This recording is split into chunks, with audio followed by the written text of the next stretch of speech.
Hi, Chami. Welcome to another episode of Meet Me in My Corner. I am Dr. K and I'm your host. So, today we'll be talking about overthinking. I actually went off script. I was supposed to speak about something else today, according to my schedule. However, I went away this past weekend, and I just felt a need to share about where I'm at and to be kind of vulnerable with you about something that I found that I'm struggling with quite a lot now, and I'm struggling to get out of it. But I know why I'm struggling to get out of it. However, I just felt that, overthinking is something that is quite common. It plagues a lot of us, especially because of the world that we live in. We have so much content to consume all day. We have a lot of distractibility. They also say that a wandering mind does not lead to a happy and a healthy life, right? So a wandering mind is actually quite dangerous. And I think a lot of us do find ourselves wandering. We find ourselves in a space where we are constantly just taking in and taking in, and we're struggling to process. And I think for me, what I have mostly seen come up is my level of productivity is so low, and for me that's not good. Well, I don't think it's good for anybody, but I'm very sensitive to it because I place myself on such a high pedestal in terms of the work that I do and what I want to do and how I want to be seen and perceived by others. And I feel like I'm doing people a disservice if I'm not productive, if I'm not meeting or matching their level of energy. So that obviously then comes with a lot of guilt, right? And guilt is not good for anything. Guilt will actually keep you more risk adverse. So, and also more productivity adverse, if I can say it like that. Okay, maybe not like that, or activity adverse, right? And yeah, and that's what I've been feeling. I've been feeling some sort of a mental paralysis where I just feel stuck.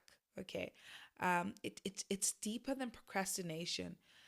It's much deeper than procrastination, and I know it's because my brain is just on overdrive.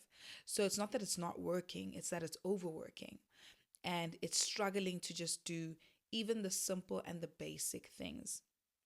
So I wrote something when I was compiling my notes for the podcast, and I compiled this actually while I was on the retreat. It wasn't really a retreat. It was just a getaway where, we spent the night at the bush to go be there with Nia. But literally, I was just not in the best mood. I just didn't feel like I could relax. And I don't know, it just kind of like made me panic because I realized that I've been feeling this way for a very long time, that even on my honeymoon, even on my honeymoon. But on my honeymoon, another thing that happened is that I was quite sick, right? And being sick will make you anxious, but I just didn't like the fact that I couldn't, get into it. I couldn't just, go into it. But I know what the issue was, and we'll talk about it a bit later. But I know definitely what the issue was. But my overthinking has really reared its head massively, recently. And it honestly messed up the best moment in my life. And that was me walking down the aisle. I like, and I'm at a point where I don't even want to regret it. Like, I fear regretting it. So I'm quite avoidant when I think about it because the overthinking will send me then into a depression. So like if I if I regret it and I overthink about regretting it, I feel like I will really struggle with just understanding why things happened the way it did. But yeah, and my friends who are very close to me, who know me, were just like, you did not let go in that moment. And it was just a shock to see you that way. Um, yeah. So I can look at my wedding in hindsight and see that that moment was beautiful, but it makes me really sad that I walked down the aisle and I was, thinking about so much, and I just was not connecting with that moment. And I'm kind of jealous. Dumelo had the time of his life. He was crying like no one's business. I thought that was going to be me. That was supposed to be me. That was supposed to be me. I was supposed to be bawling my eyes out. I'd waited for that day for so long. I'd been playing my playlist for so long. I curated that moment for so long. Even before we decided that we're actually going to put together the wedding, every time I would drive to work, especially when I was working at the hospital, I'd play music um, from the playlist that I created for Tumela, and I'd just imagine that day. And then it was finally there, and whoop, my girl, I struggled. Honey, I struggled. I can never get it back. It is what it is. Luckily, luckily, not all was lost. I had a fantastic time after the matrimony. I had a fantastic time. I really enjoyed my wedding. So nothing is lost. I would do it 10 times over.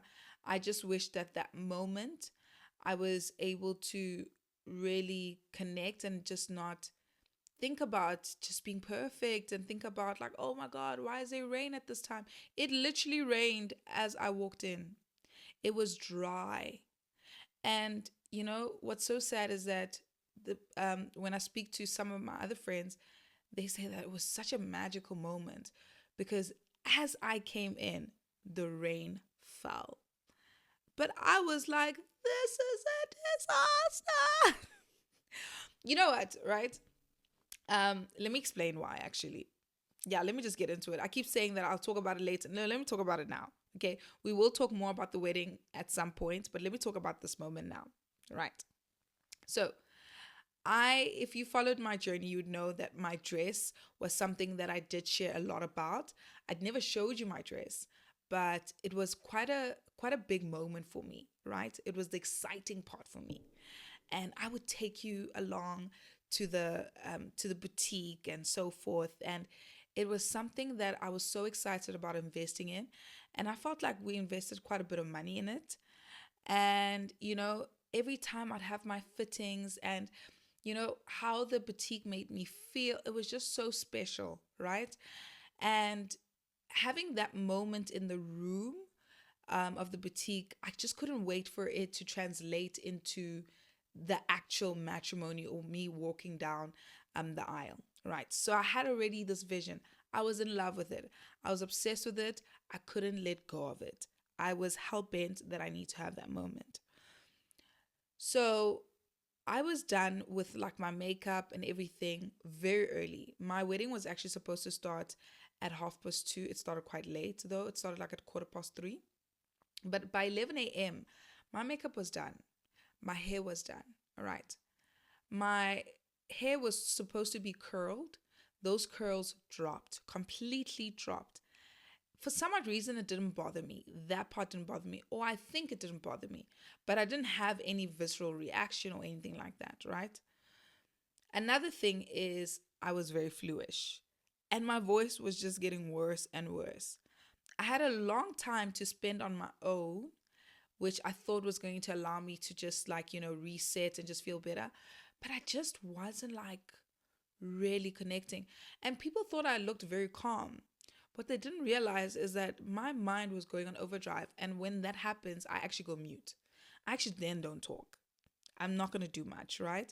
But then you'll see the irritation in certain instances. Okay, cool. So then we have a little bit of a misunderstanding with the photographer. They then, um, you know, they don't take our photos and our videos in time. So that delayed us. Okay. Because we were done. We were completely done. So anyway, when it's now time, just before it was time, I had like proper stress gastritis. Okay. And I was like, okay, I'm getting stressed now. I'm like, why am I so nervous? All right, fine. Then I get into the Spanx, okay? Oh, yes, I need to also say this. There was a point where I fell off my diet and I was a stress eater. So I didn't fit into my dress as well anymore, right? So it was a little snug. So they opened it up. And I think I also was stressing about that. Like, what if on the day I literally don't fit in? Another thing was they kept stressing to me that the dress needs to be steamed and steamed and steamed, and we need to steam it just before we get out, because the material creases so quickly. I didn't like that fact, but it is what it is. Another thing is we had to also steam my veil. My veil was not steamed correctly. It was like fully wrinkled, and I didn't even know what to do about it because I can't steam. I can't even iron, honey. So I can't steam. So it was just like, okay. So anyway, and also getting into my dress was kind of complicated. And the only person that had ever seen my dress was my planner. She did a good job, by the way. Although we had to put it on twice, okay? But that was her level of commitment. She did the perfect job. But in my mind, I was just thinking that, oh my God, they are not here, the people that I got the dress from. So is it really going to be perfect? Then I started overthinking that. And it was crazy because I looked genuinely perfect in it. And I just liked the fact that, it was giving me a waist moment, whatever.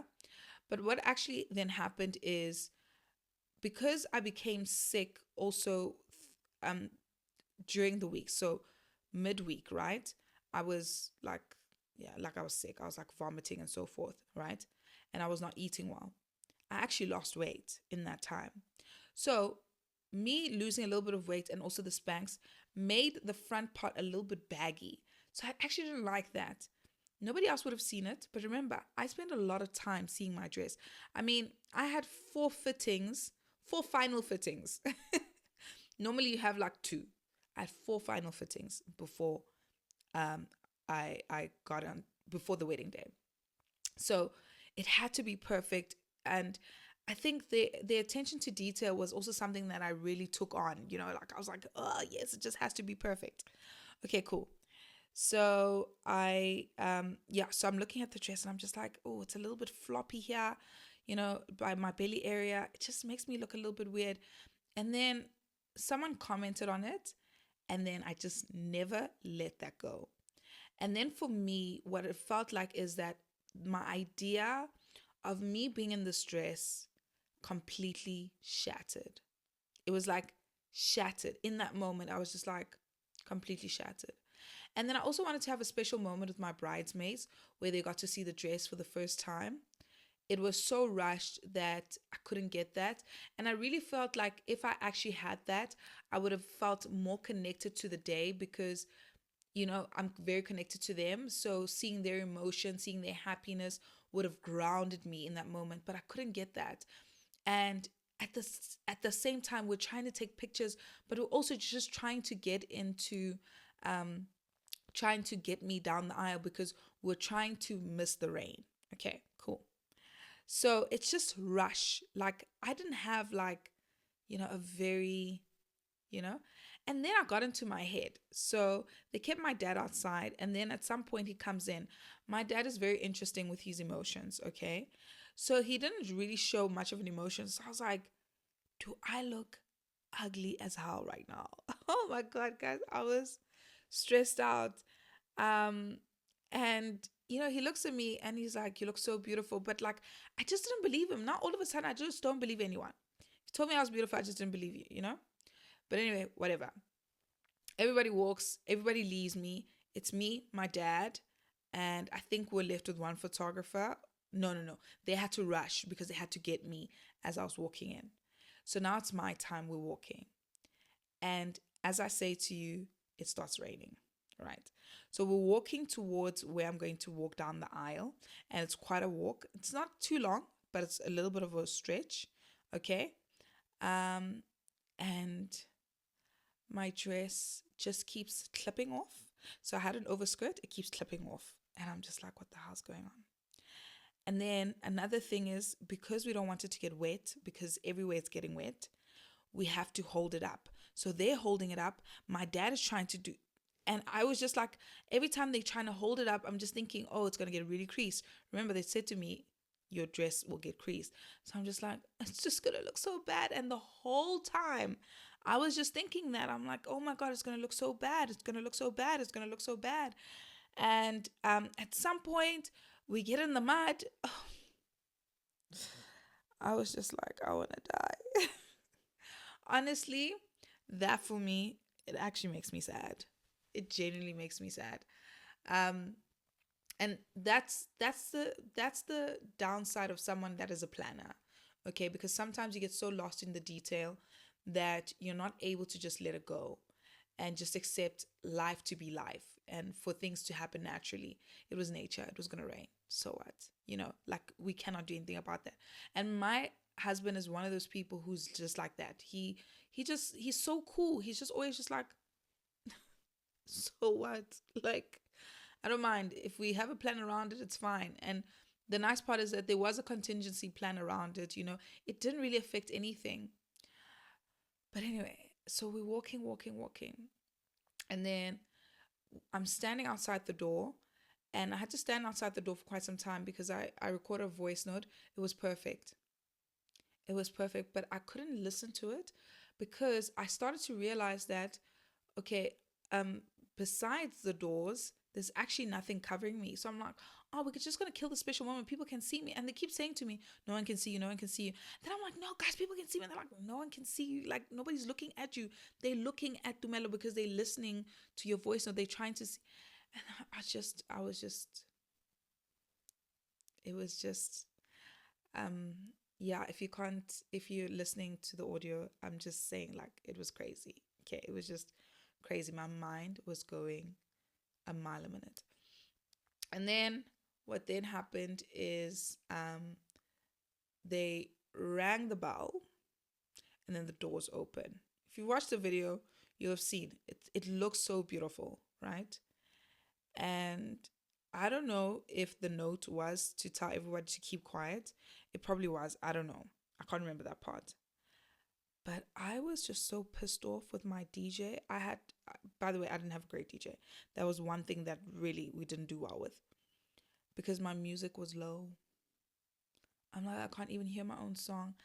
I wanted to get lost in the song. I listen to music loudly because that's when I really become quite present. I wanted to get lost in that song and I just couldn't hear it. And I'm like, what? I can't hear it. And then for me, it just felt awkward because everybody's quiet and they're looking at me and they're gasping and whatever. And I'm just like, I just want to hear the song. I can hear the saxophonist a little bit, but like the volume was just so low. I don't know. Maybe the volume wasn't low. Maybe I just like had transported into another world. But yeah, I was so like I overthought the whole thing. And shame. Even when my dad cried, I thought I was gonna connect with that moment. I looked at him and I was like, "Oh, Dad," and I felt it. But then I was like, "Okay, no, I'm not gonna cry because also my makeup." Yeah, I know. Okay, so if there's one advice I'd give to anybody is, plan your day, but don't get stuck in the detail. That was the one downside of being so stuck in the detail of wanting to curate a moment so much that when all the elements weren't as I had wanted, I felt like I lost the whole moment. And that wasn't really the case. It actually wasn't the case. I don't even think I even realized that my husband was crying his eyes out when he was looking at me. I don't even think I saw anything. Like, I can't even look back on that time. I think I like teleported somewhere else. Oh, and then the worst thing happened as I was walking down the aisle. And this could only happen to me. So it's funny now, but this could only happen to me. That apparently there's a tavern by my wedding venue, which they never shared with me. And they started to play their music as I was walking down the aisle. So I was listening to my song, which was a beautiful song, well picked. Damn, like why wasn't it loud enough? And I was listening to proper mikongo, like dun dun dun dun, and I was like, this is hell. Literally, as I was walking, I was like, this is such a shit show. In my head, I was like, this is such a shit show. Another person would have just been like, oh, this is so hilarious. Let's just move along. It only became hilarious just before I said my vows. Because when I started to say my vows, I was like, okay, this is why I'm here. When I started to profess my love to Dumelo, and I was just looking at him, and I was like, okay, this is why we're here. And when I zeroed in on him, and I was like, this is why I need to be present. That saved the day. I mean, honestly, from that moment afterwards, I was happy. I was genuinely happy. But that moment, and it was just my mind just going on overdrive. So I actually wrote something when I was preparing my notes, where I described my overthinking as now brazen, right? I feel like my overthinking was something that used to stalk me and was not very comfortable to ever truly make itself known to me. However, when I got into medicine, and then when Nia came around and I became a mother, it was not too shy to occasionally find itself at my doorstep and start to visit me. And then over time, it started to overstay its welcome, and now it has become that uninvited, unwelcomed tenant that is hard to get rid of. And I think what even exaggerated this was the deaths that I faced last year. So I've already spoken about this in the grieving episode. And if you haven't listened to it, you have to go back to it because it'll help you understand why I'm about to say what I'm about to say. So when my cousin passed away, it happened on a day I was very happy. I go in much detail in that episode, right? So that felt like such a blow. Like I could never have expected it, and that's life, right? You can't anticipate death. Okay, not all deaths can be anticipated. Fine. It happens, it's a shock, right? And then a few days later, my niece passes away.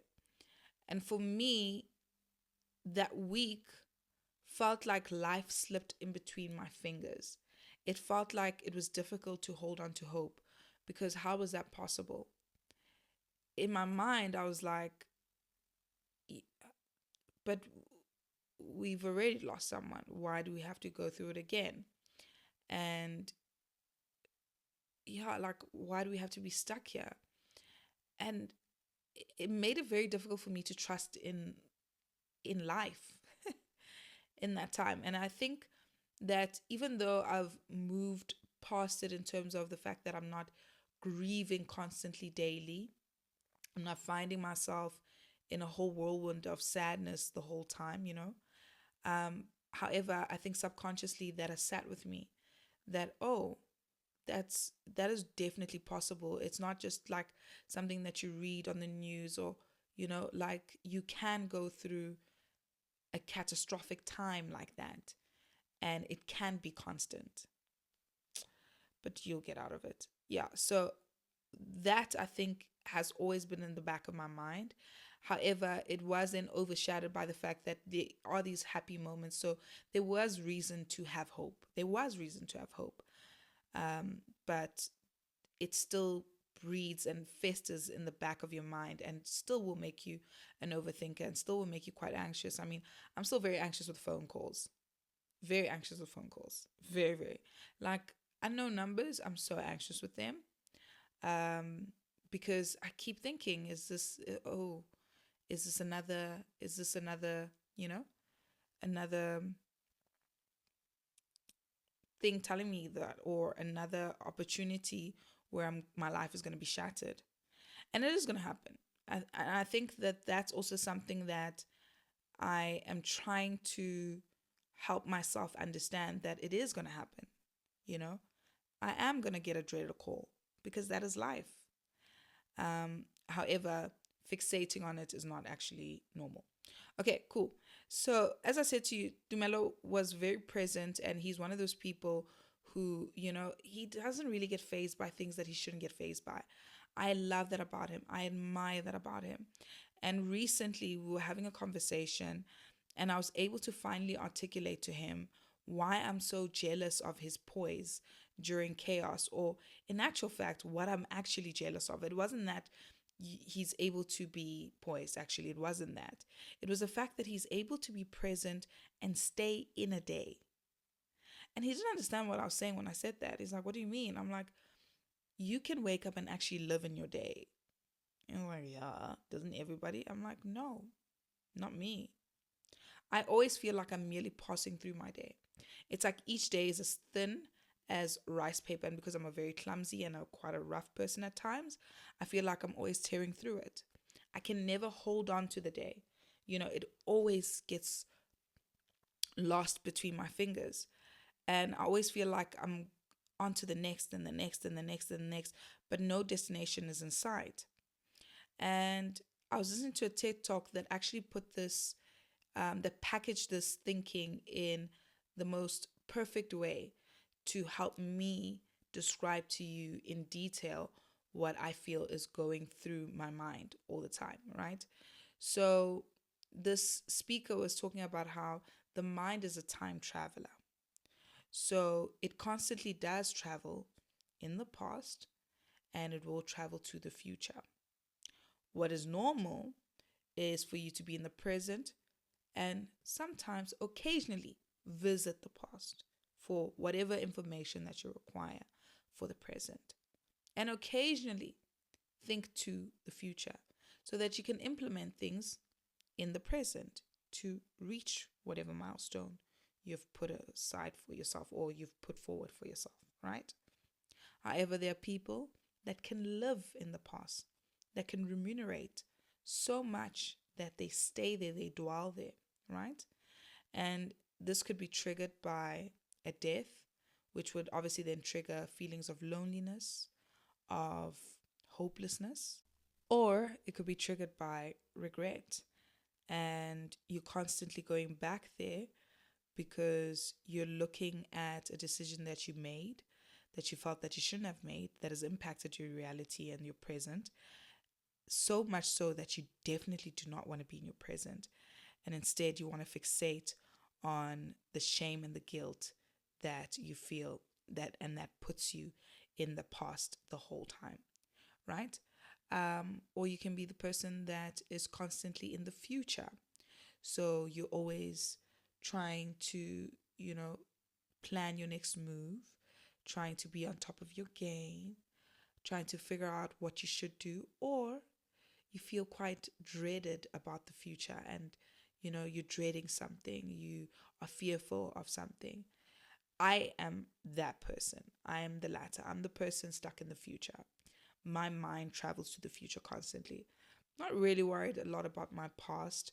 I'm quite okay with my past. I'm actually quite happy with what has happened in my past. I'm yeah, very happy with everything that has happened in my past, whether it was hurtful, whether it was painful, whether I should feel a little bit shameful about it, which I don't. I am very grateful for everything that I've experienced in my past because it's made me who I am today. However, I'm constantly in the future looking at what I could be doing better and so forth. However, I'm unable to teleport myself back into the present and just take that as just, a glimpse of information that could help me just do better. So, yeah, that's something that I was just telling him that I'm quite jealous of him about. And that for me, I'm jealous that it's not natural to me anymore to become mindful. Dumelo can have very hectic and stressful moments, and you can see that in him, but he's able to really reel himself back in. Um, and he practices a lot of mindfulness, but he doesn't realize that he does it.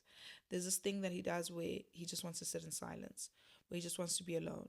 And sometimes I pity myself. I'm like, oh, I want to be with you, whatever.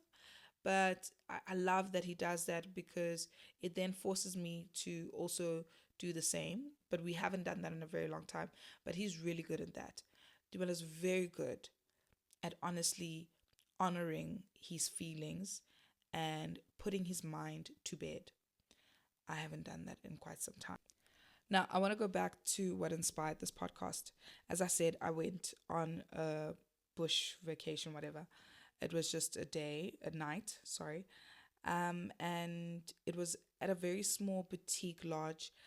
We were quite few, so it gave us an opportunity to really connect with with everybody, and that was nice. It was really nice to just talk to everybody, and luckily my phone died, so it was nice. I could just be there. And I connected a lot with one of the guests. She is a 55-year-old woman who lives in the UK. Well, she's British, and her partner is South African. Her husband is South African. However, he's also been living in the UK for a very long time. I think he moved there when he was 19 and so forth. They have two children together. They're quite old. They're very proud of their children. And it was just so beautiful to connect with them because it kind of gave me and Tumelo a glimpse as to what our lives could possibly be. And why I say this is because While I was trying to micromanage Nia, and we, Dumela and I were just like a little bit frustrated that she didn't want to eat. She wanted to have marshmallow, and I don't know. We're just like, oh my gosh, marshmallow's gonna kill you. Your teeth are gonna be so brown. Your teeth are gonna fall off. They were just like, guys, just let it go. And they didn't say it in a way that was like, you know, off-putting or like unsolicited. It was, it was, it was like, it was like a hug. It's like we received a hug in that moment. And from there, a conversation ensued about their characters and so forth. And I just shared, that I overthink quite a lot, and I'm quite controlling, and I'm always anxious, and I always feel like I need to go through this whole routine, and sometimes I just don't, and I always feel distracted, and da da da da da da, da, and I'm speaking the whole time. And the husband was sitting next to me, and he was like, "Oh, you're just exactly like her." And I'm like, "Really?" And she's like, "Yep." And I'm seeing this woman who's like bubbly and out and just chilled and relaxed, and you know, and she's just like, "Definitely, we're the same." And your husband, I've picked up, is very similar to my husband. And that they chilled, they're very relaxed. And us, we're just constantly high strung, and we are always on edge. So the husband's one passport, because he has two passports, had expired. And she said she sat up the whole night Googling ways as to how he can come into the country. She said her Googling took her so far. She was thinking about how can she bail him out of jail.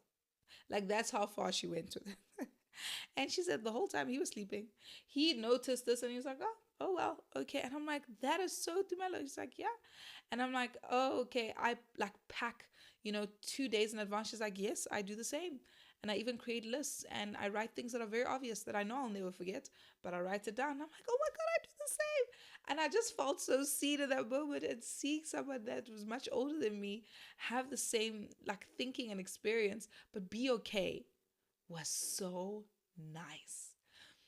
And we then obviously got to a point where I just asked her, like, how have you been doing it? How did you raise your children to those ages? Like, how did you not like fall off a cliff?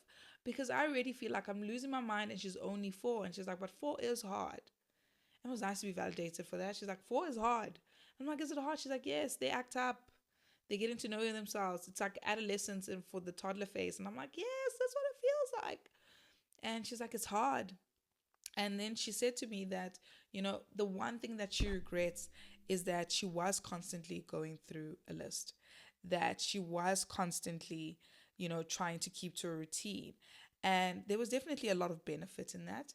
And she's proud that she did that because it helped the children feel safe. And that's the beauty of a routine. However, she regrets not, leaning into moments. And that's all they were ever going to be. Just little moments. Yes, they were deviating away from the routine, but they were never going to kill the child. And she speaks about how, her one son used to like to drag his mattress to the other son's room, and she would go crazy and she would try stop it. And recently she spoke to the son about it, and she was apologizing that I regret it so much. And he's like, I don't remember that. But she was just like, for her, it now when she thinks back at it, it reminds her now that some things you just have to let go, and sometimes you just need to let it be. It's not the end of the world. It was really nice to talk to her. It was genuinely nice to talk to her. She, oh my word. And even talking to them about the parenting, and they were sharing with us that sometimes it has been hard, but they've had an open door policy. She's one of those parents that used to sit outside the club and wait for her sons. And when her sons used to try um, random things and they were experimenting and all that stuff and they were figuring themselves out, she said she was shit scared the whole time. She was scared, but she had to be there for them. And she says that just being there for them was enough to somehow bring her some sort of calm, and things really worked out. And she's proud of the children that she's raised, and she's proud of the values that she's instilled in them. And it was also so beautiful to see their relationship, her and her husband. Beautiful.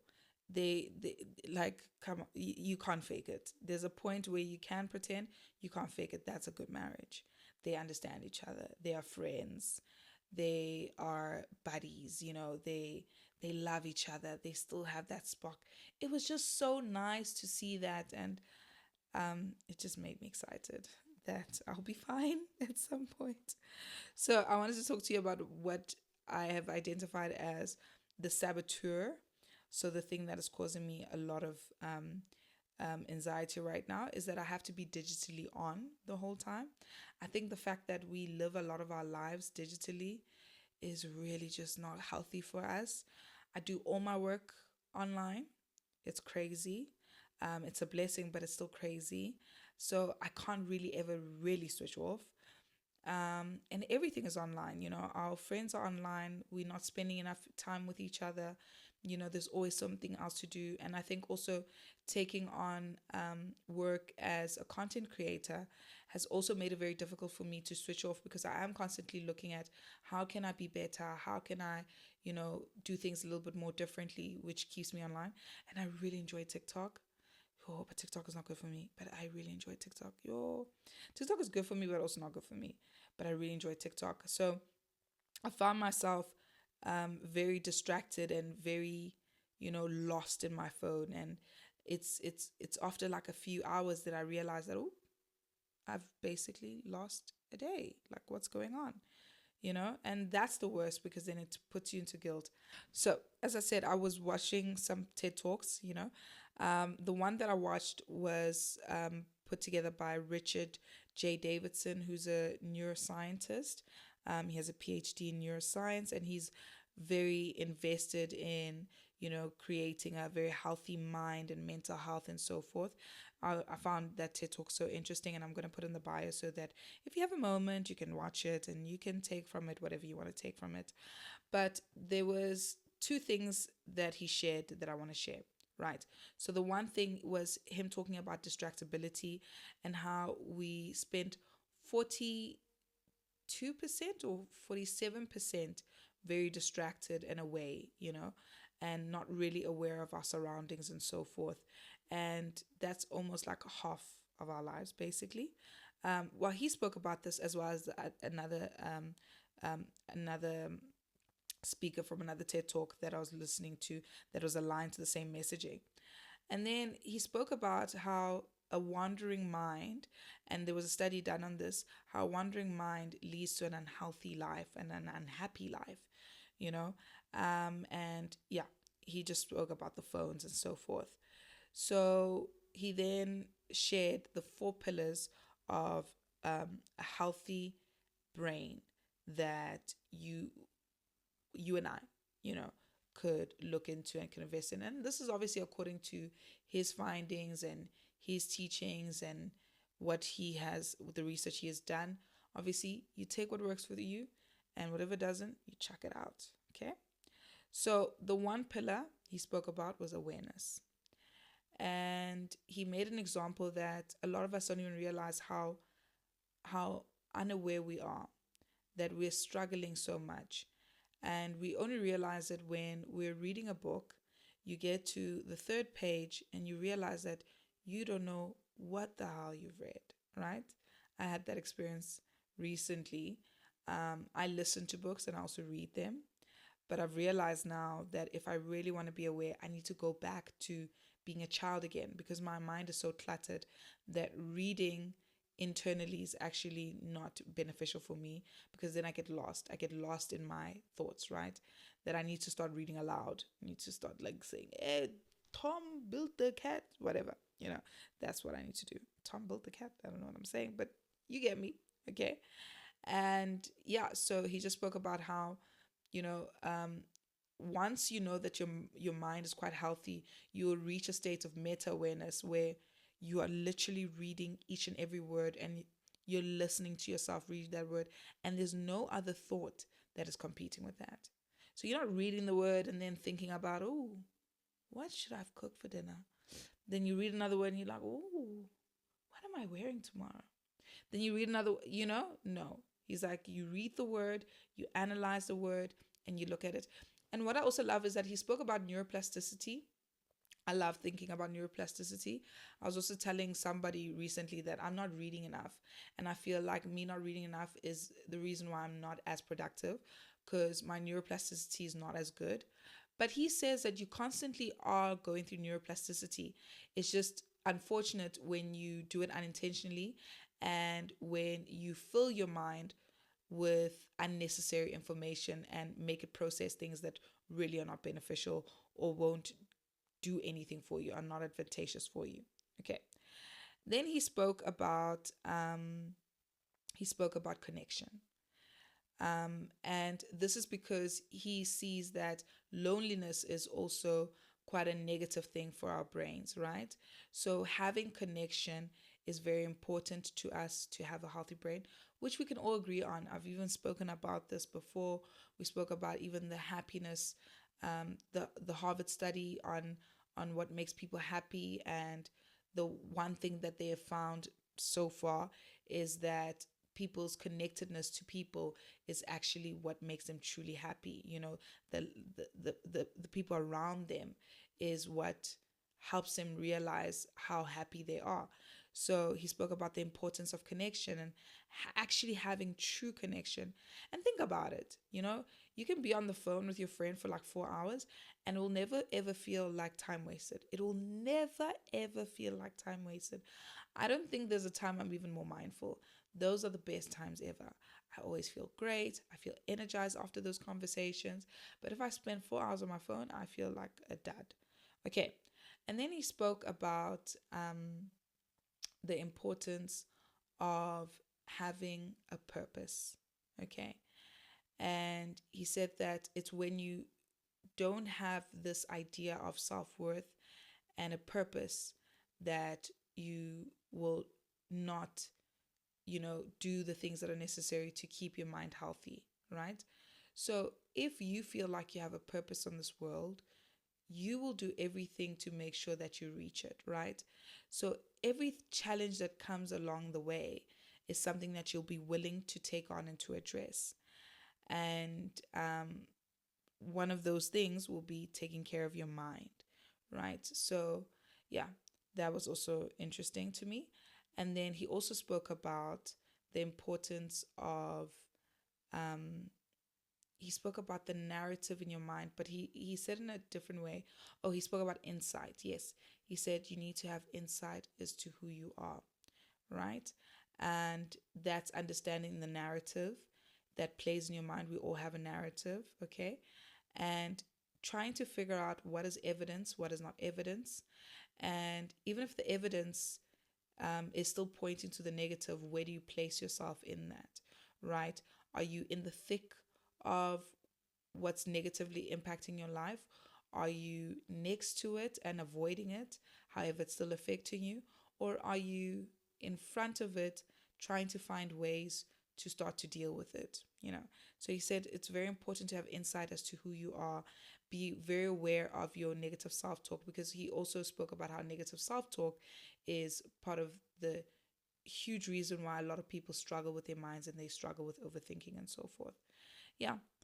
But anyway, so one thing we definitely know is that being mindful is very important.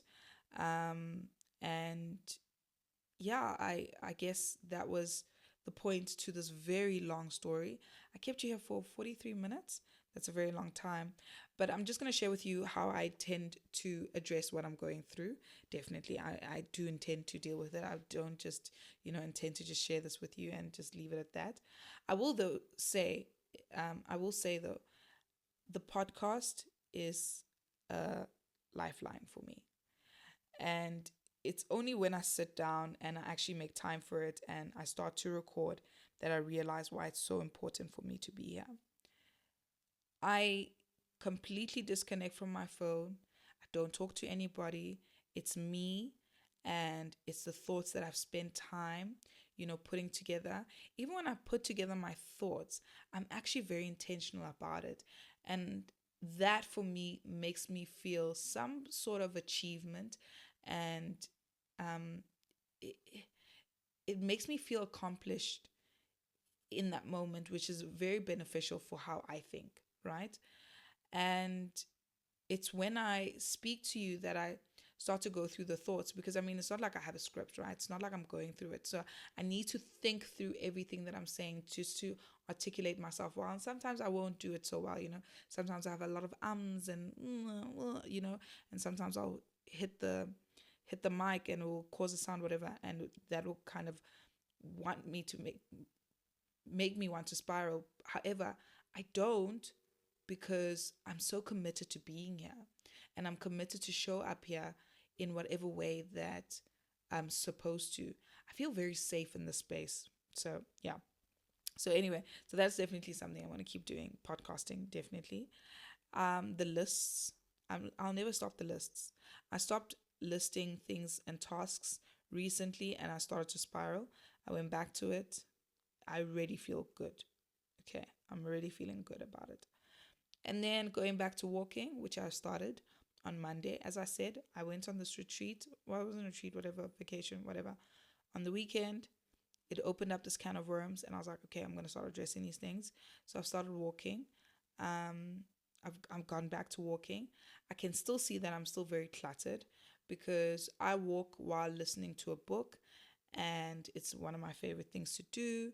I did it very well last year when I started the habit. It was such a beautiful habit.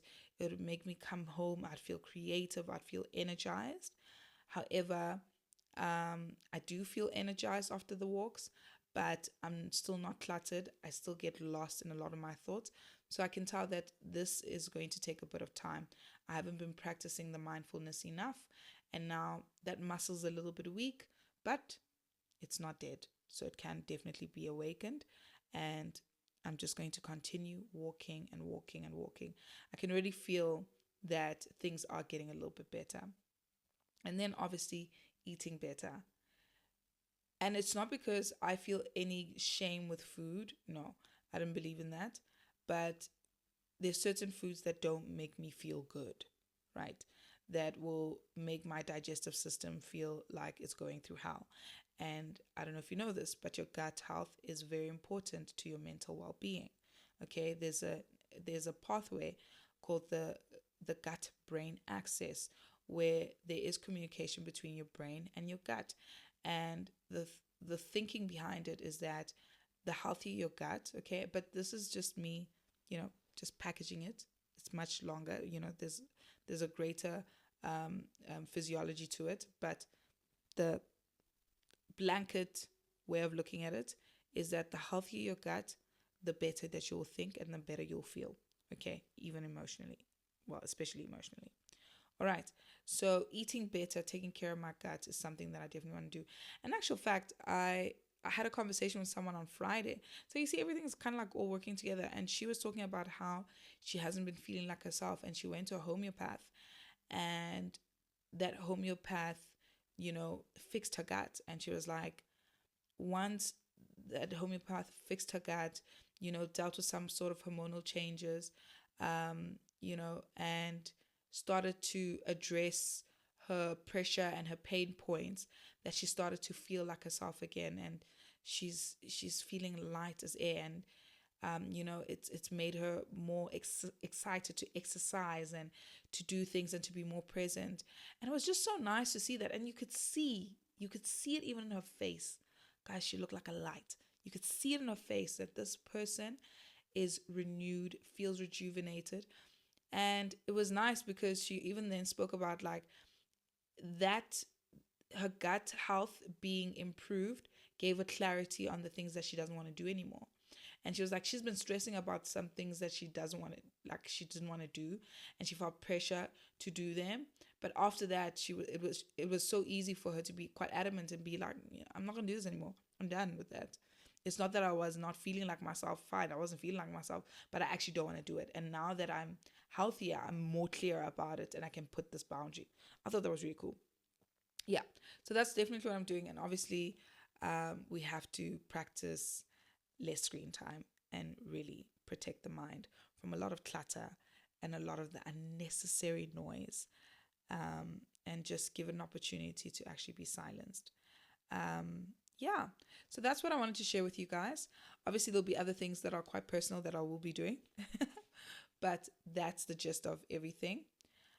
I don't know if you were able to get to this point. Hopefully, you have. And hopefully, you're at this point and you do feel like something has been of value to you. And as I said to you, I will share with you the two TED Talks that I really felt were quite beneficial to my thinking around this. And there are TED Talks I'm going to watch again. And there's some notes that I'll be taking. And there's certain things that I will be implementing. And yeah, they've just made things a little bit clearer for me, and hopefully they can do the same for you. I enjoy talking to you, and I enjoy you being in my corner. This was a very long episode. I hope you enjoyed it. Okay, bye, children.